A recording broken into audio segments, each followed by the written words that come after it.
안녕하세요. 앵콕에서 프리윈터 영어 수업을 맡게 된 조서빈 강사입니다. 예전에 저한테도 이런 시기가 있었잖아요. 중학교에서 고등학교로 가는 시기. 자, 이때 제가 처음으로 열심히 해봐야겠구나 라고 다짐을 한 시기였기도 하고요. 전환점이 있었던 중요한 시기였던 건 분명했던 것 같습니다. 자, 이런 중요한 시기에 고등 영어의 튼튼한 발판이 될 수 있도록 제가 열심히 수업을 준비했습니다.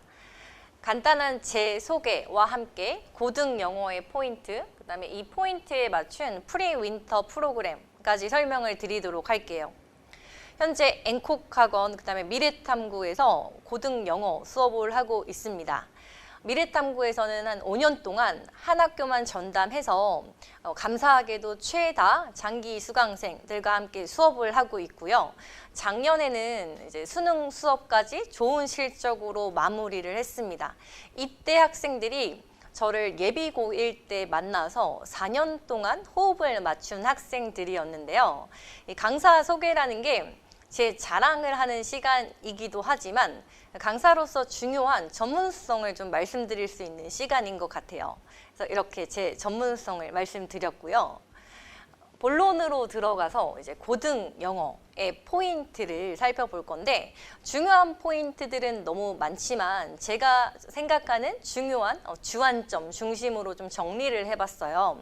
크게 어법, 독해, 서답형 문제를 통해서 살펴볼 건데 어법 문제 같은 경우에는 중학교 때 중요했던 거, 고등학교 때 중요했던 게 동일하게 출제가 돼요. 예를 들면 주어 동사 수일치가 굉장히 중요한 빈출 유형인데요. 중학교 때도 여기 보시면 is, 그다음에 a에도 are 이렇게 출제를 하셨거든요.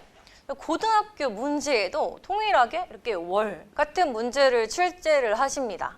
근데 중학교 때는 잘 맞추는데 고등학교 때는 틀려요.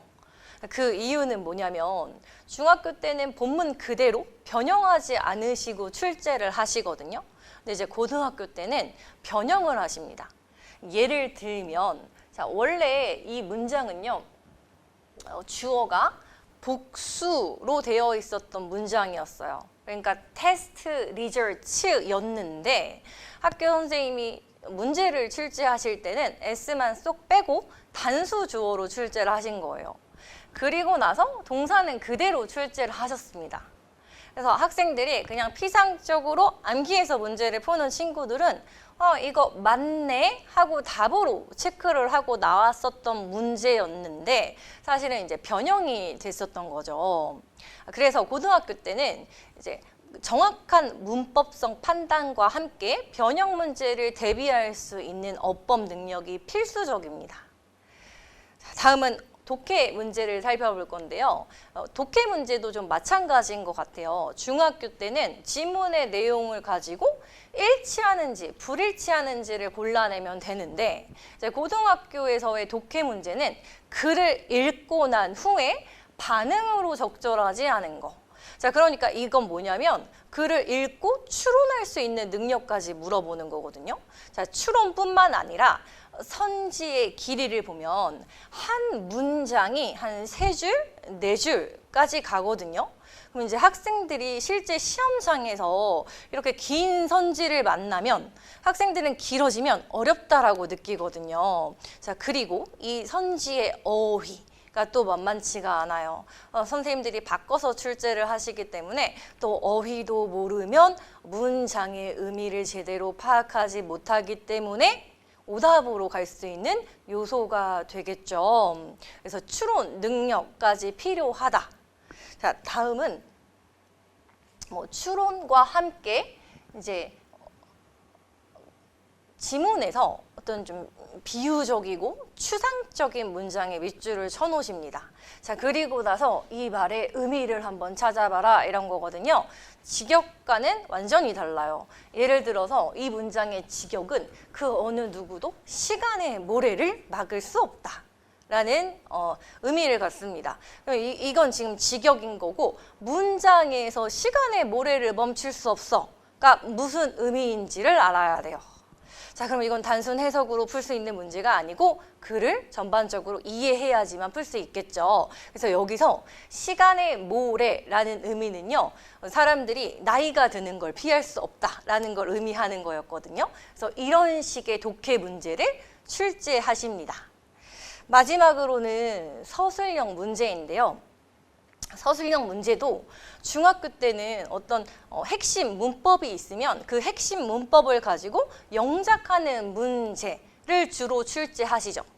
근데 이런 영작하는 문제는 시중에 어떤 나와 있는 기출 문제집과 똑같이 출제를 하시는 경우도 있고, 그래서 어렵지 않게 풀 수 있어요. 어느 정도 학습을 하고 들어간다면. 자, 근데 이제 고등학교 때는 이런 문제를 출제하시거든요. 제가 이제 지문의 길이는 길어서 다 잘랐고 디렉션만 가져왔는데, 이때의 내용이 마인드셋에 관련된 독해 내용이었어요. 그래서 이제 그걸 읽고 학생들이 뭐 예를 들어서 어떤 학생이 가지게 된 마인드셋의 유형을 쓰고 앞으로 이 학생이 어떤 종류의 과제를 선택할지 이 조건에 참고해서 한국어로 작성해라 라는 문제를 출제하신 거예요. 마치 영어 문제라기보다는 국어 문제 같잖아요. 근데 우리 아이들이 국어 문제도 굉장히 어려워하는데 영어로 된 글을 읽고 우리말로 답을 써야 하는 문제인 거예요. 그래서 이거는 그 아이들의 어떤 추론 능력까지 볼 수 있는 문해력까지 요하는 문제다라고 좀 생각을 해주시면 될 것 같고, 또 추가로 제가 이제 이 문제도 앵커링 이펙트에 대한 글이었는데, 이제 그 글을 읽고 글에 기반해서 앵커에 해당하는 숫자 2개를 다음 글에서 찾고, 자, 그렇게 생각한 이유를 우리말로 적으시오. 영어로 적는 게 아니고 우리말로 적어야 하는 거예요. 그럼 아이들에게 뭐가 필요할까요? 글을 정확하게 이해할 수 있는 문해력이 필수적입니다. 단순히 문장을 암기해서 쓰는 게 아니라 글을 이해해야지만 서답형을 쓸 수 있는 문제를 출제하시는 거예요. 그럼 지금 어법, 그다음에 독해, 서답형 이 큰 3가지의 영역을 살펴봤는데 여기서 뭔가 공통점을 찾으셨을까요? 네. 결국 좀 뻔한 말일 수 있는데요. 결국 고등 영어의 핵심은요, 글을 읽고 이해할 수 있는 근본적인 영어 능력을 길러내는 게 가장 좋습니다. 자, 이 근본적인 영어 능력을 길러내는 데는 여러 가지 요소가 들어갈 수 있겠죠. 예를 들면 어휘라든지, 그다음에 구문이라든지, 혹은 문장의 의미를 파악할 수 있는 문해력, 이런 것들이 합쳐져서 이제 영어 실력을 만들어내는 거거든요. 그래서 저희가 앞으로 4달 동안 우리 프리윈터가 시작되는 시기가 11월인데요. 그때부터 4개월 동안 이 작업을 열심히 해줘야 됩니다. 그래서 저희 이제 프리윈터 프로그램을 정리를 좀 해보면, 일단 제가 응용반, 그다음에 심화반을 맡고 있습니다. 응용반과 심화반의 차이는요, 모의고사 수준이라고 생각을 해주시면 될 것 같고, 응용반 같은 경우에는 고1 수준의 모의고사, 그다음에 심화반 같은 경우에는 고2 수준의 모의고사로 진행한다고 생각해 주시면 될 것 같아요.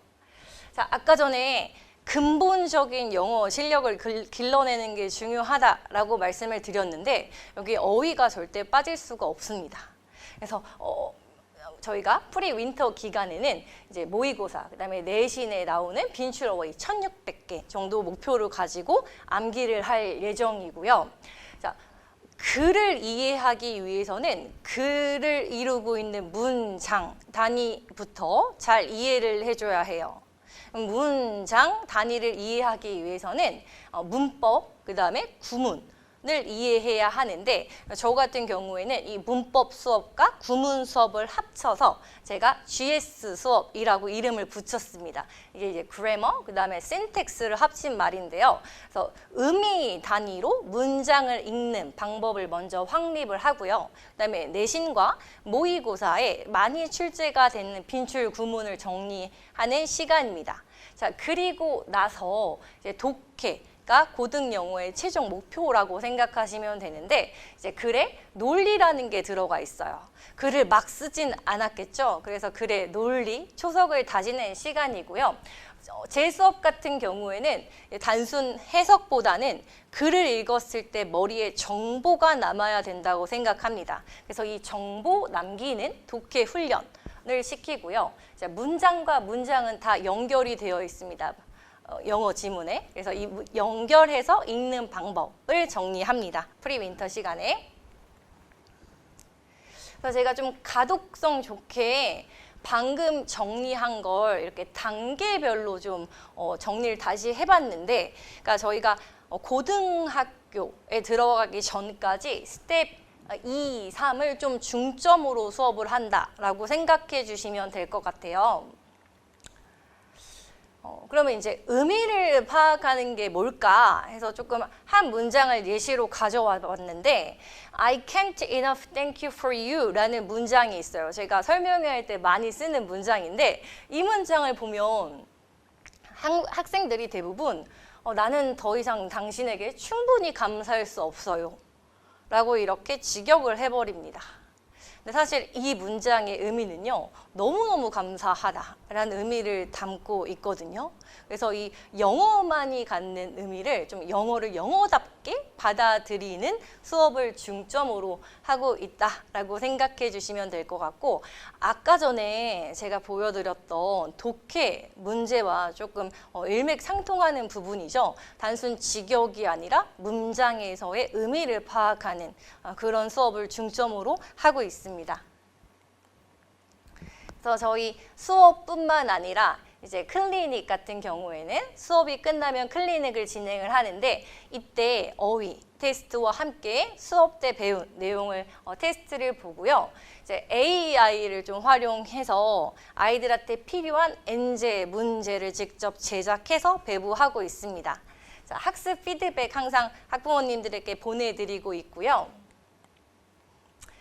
프리윈터 응용 심화반 같은 경우에 시간표가 화요일, 목요일, 그 다음에 5시부터 9시로 짜여져 있습니다. 네, 저는 앵콕에서 열심히 수업 준비를 하고 있겠습니다. 추가 문의 있으시면 학원으로 문의 주시면 답변해 드리겠습니다. 감사합니다.